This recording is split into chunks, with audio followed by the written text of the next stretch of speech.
Olá, prontos para mais uma análise detalhada aqui com a gente? Hoje o foco é um pilar da nossa língua portuguesa, a concordância. Sabe aquela sensação de que a frase encaixou, que as palavras estão ali conversando direitinho?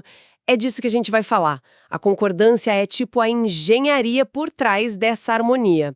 Para guiar a nossa conversa, a gente está com uns guias gramaticais ótimos e também uns exercícios práticos que mostram bem os desafios, né? A nossa missão aqui é desvendar um pouco esses segredos da concordância, tanto a verbal quanto a nominal. Por que que nós foi soa tão estranho? Ou por que falamos porta aberta e não porta aberto? Como é que a gente garante que as nossas frases fiquem claras, certinhas, bem construídas? Vamos organizar isso. Perfeito. E essa ideia de arquitetura eu acho que cabe muito bem aqui, sabe? A concordância é de fato a estrutura, é o que dá solidez, o que garante a clareza do que a gente fala e escreve. Sem ela, a comunicação pode ficar meio Instável, né? ambígua, pode até desmoronar a mensagem. Então vamos ver as fundações, as regras gerais e também aqueles detalhes, sabe? Aqueles casos que sempre deixam a gente com uma pulga atrás da orelha. Tudo com base nesse material que a gente analisou. Ótimo. Começando então pela base de tudo, concordância verbal. A regra principal, aquela que a gente aprende logo cedo, né?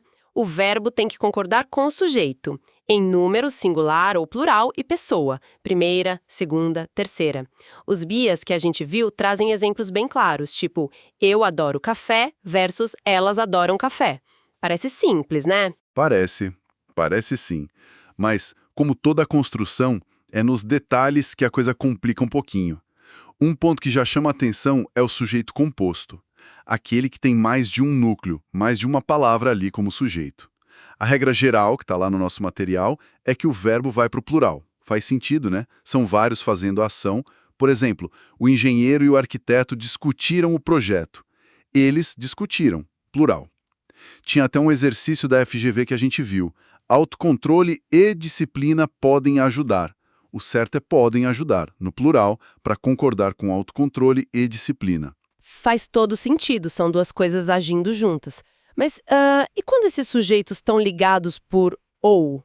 Porque o ou dá uma ideia de escolha, né? Pode confundir um pouco. Exatamente aí que está o ponto. A intenção por trás do ou é que manda. Se a ideia for de adição, sabe?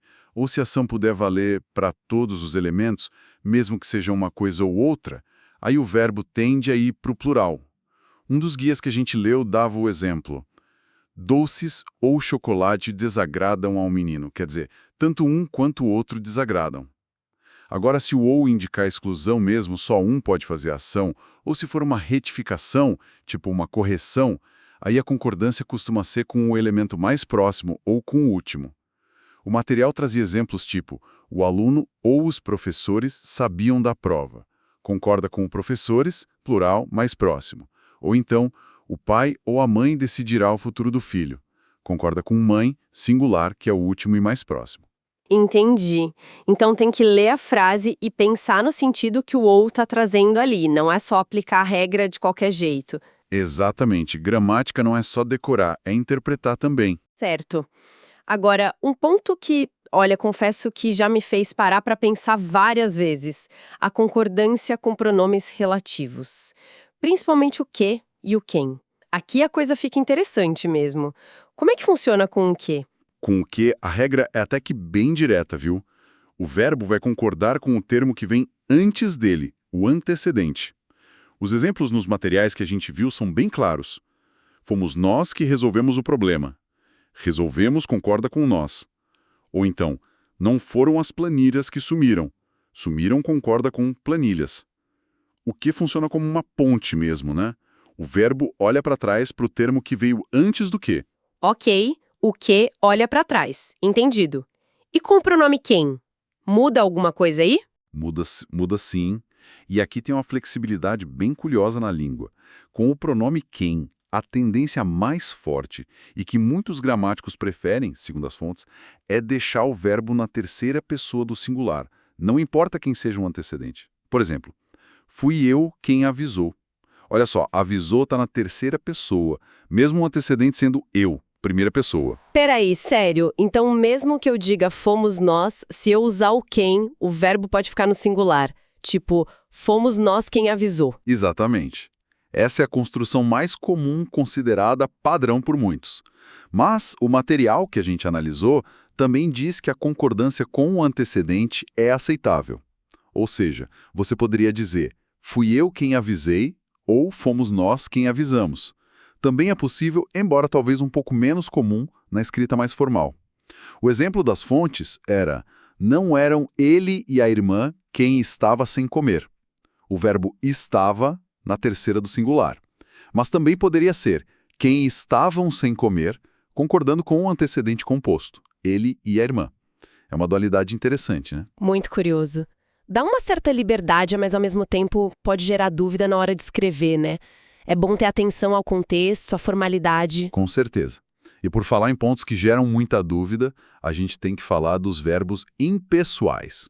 Aqui mora um dos erros mais, recorrentes no uso do português, especialmente com o verbo haver no sentido de existir. Pois é.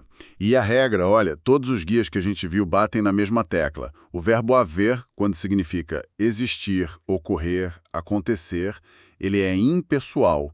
Isso quer dizer que ele não tem sujeito, e por isso ele tem que ficar sempre na terceira pessoa do singular. Exemplos clássicos. Havia muitos copos naquela mesa, e não haviam. Houve 2 reuniões importantes, e não houveram. Essa impessoalidade vem da ideia de que a existência ou a ocorrência não é feita por alguém, ela simplesmente é. É uma noção diferente. E é muito importante não confundir com o verbo existir. O existir é pessoal, ele tem sujeito e concorda normalmente. Então está certíssimo dizer, existiam muitos copos naquela mesa ou existiram 2 reuniões importantes. Tinha um exercício da SPM, que uma das fontes citou, que mostrava bem a diferença em locuções verbais, sabe? A forma correta é, mas deve haver aqueles que a enxergam com otimismo. O auxiliar dever fica no singular, porque o haver é impessoal e passa essa impessoalidade para ele. Já com existir, o certo é, mas devem existir aqueles.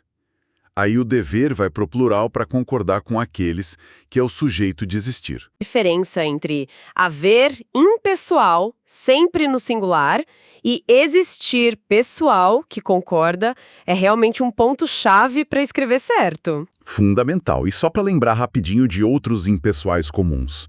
O verbo fazer, indicando o tempo passado, faz 3 anos que não vejo. Ou clima, fez muito frio ontem.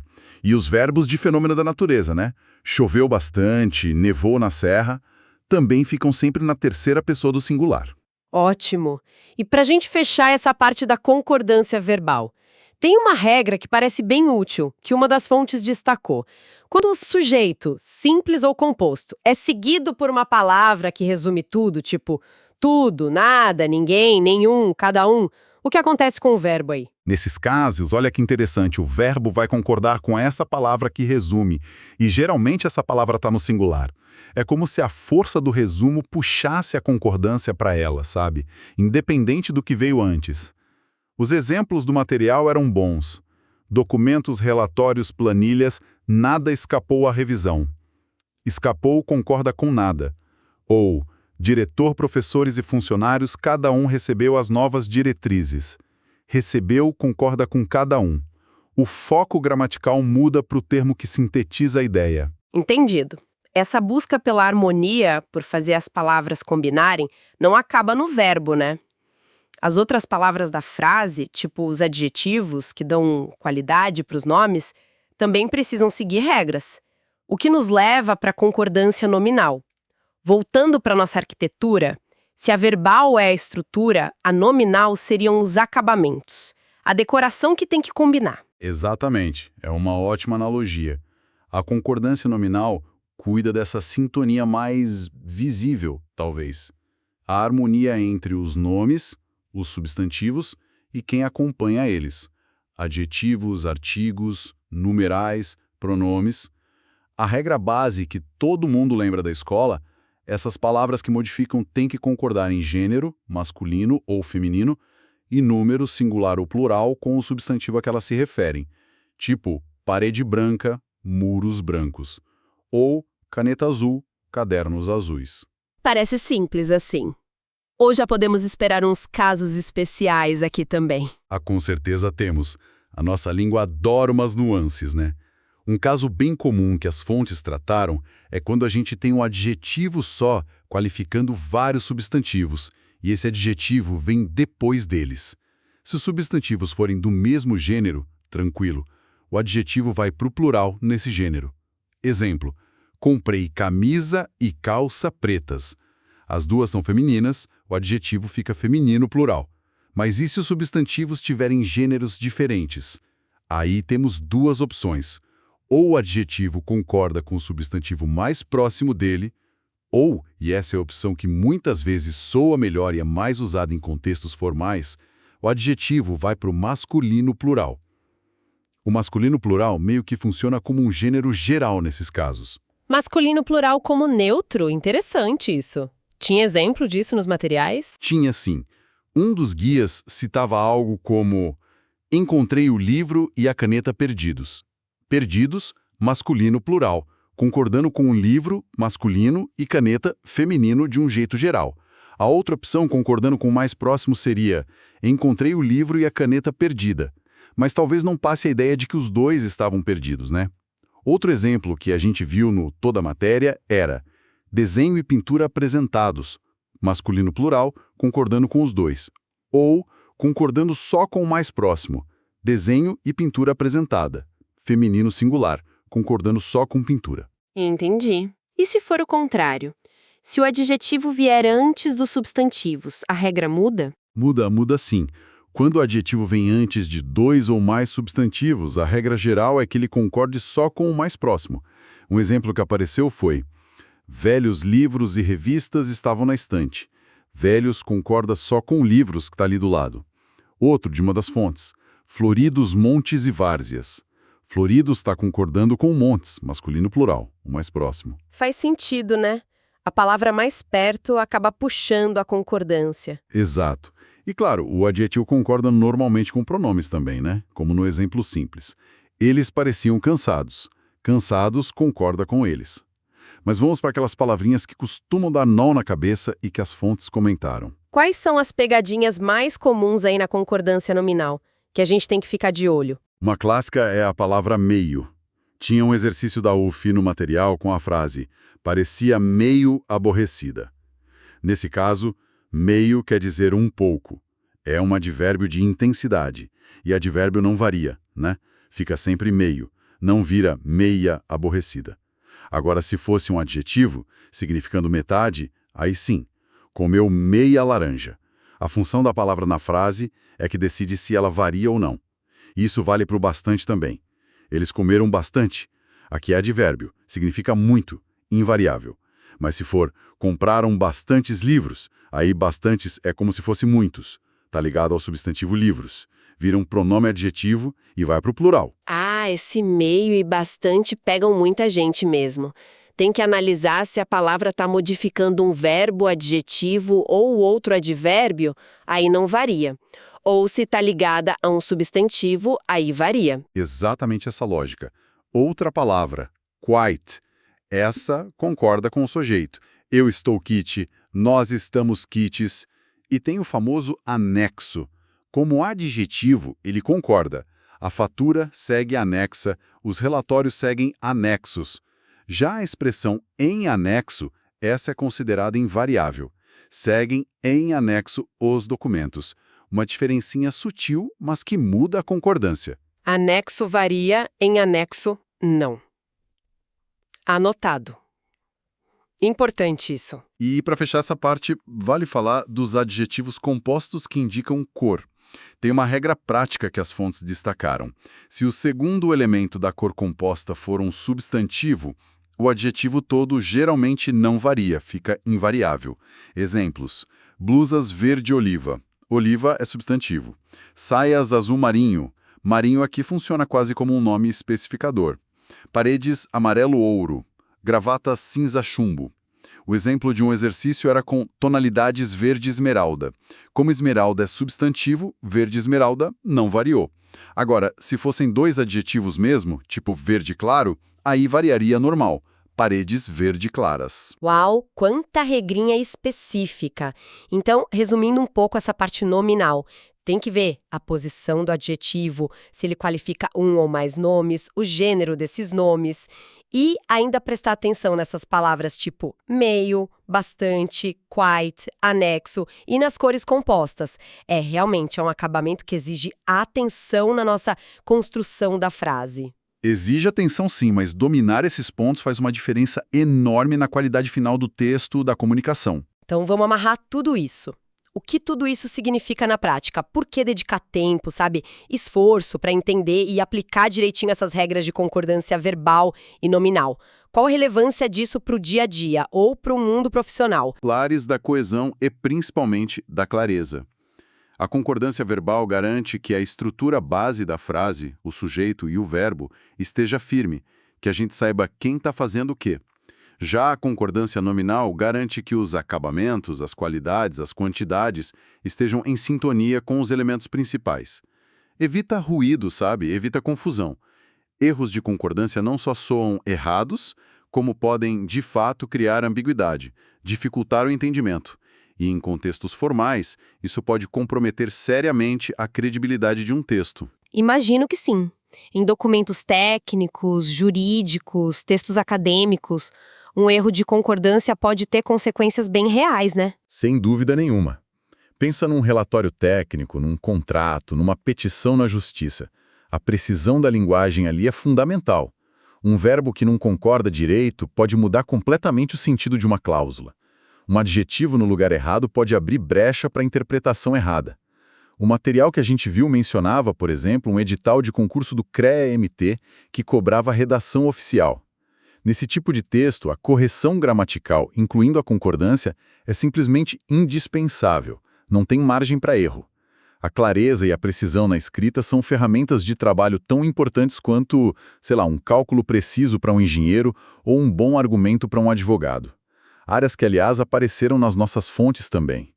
O jeito como a gente escreve impacta diretamente como as pessoas nos percebem e nos entendem. Faz todo sentido. A forma realmente impacta o conteúdo, a credibilidade. Totalmente. É a diferença entre uma construção sólida, bem acabada, e uma que parece meio bamba, mal feita. Excelente. Bom, nossa exploração aqui pela arquitetura da concordância na língua portuguesa está chegando ao fim por hoje. A gente percorreu a estrutura principal da concordância verbal, vimos como o verbo se liga ao sujeito, desvendamos casos como sujeitos compostos, uso do verbo haver impessoal e também a concordância com os pronomes que e quem. Depois, a gente cuidou dos acabamentos com a concordância nominal. Entendemos como os adjetivos e outras palavras se harmonizam com os substantivos, olhamos regras de posição, casos específicos como meio, kit e anexo, as cores compostas. Tudo isso baseado nos guias e exercícios que a gente usou como fonte para essa conversa. Exato. E para deixar uma última reflexão, acho interessante a gente notar que, enquanto a gente discute aqui as regras da gramática normativa, a língua que a gente usa todo dia ela é viva, né? Ela pulsa, está sempre mudando. Uma das fontes até mencionou rapidinho um fenômeno chamado silepse, que mostra isso muito bem. A silepse é quando a concordância não segue a regra gramatical certinha, mas segue a ideia, o sentido que está por trás. O exemplo mais famoso é a gente fomos embora. Gramaticalmente, gente é singular, pediria foi. Mas a ideia ali é de nós, né? E o falante faz a concordância com essa ideia. É verdade. A gente ouve muito isso no dia a dia. Exato, e isso levanta uma questão interessante, né? Como é que o uso real da língua pelos falantes dialoga e às vezes entra em conflito com as regras que a norma culta estabelece? Onde que está exatamente a linha entre o que a gente considera um erro gramatical e o que pode ser um sinal de que a própria língua está evoluindo, uma mudança acontecendo? Não tem resposta fácil para isso, claro, mas é algo fascinante para a gente observar na comunicação ao nosso redor e até na nossa própria fala escrita, né? Fica aí a provocação para a gente continuar pensando sobre a dinâmica da nossa língua portuguesa.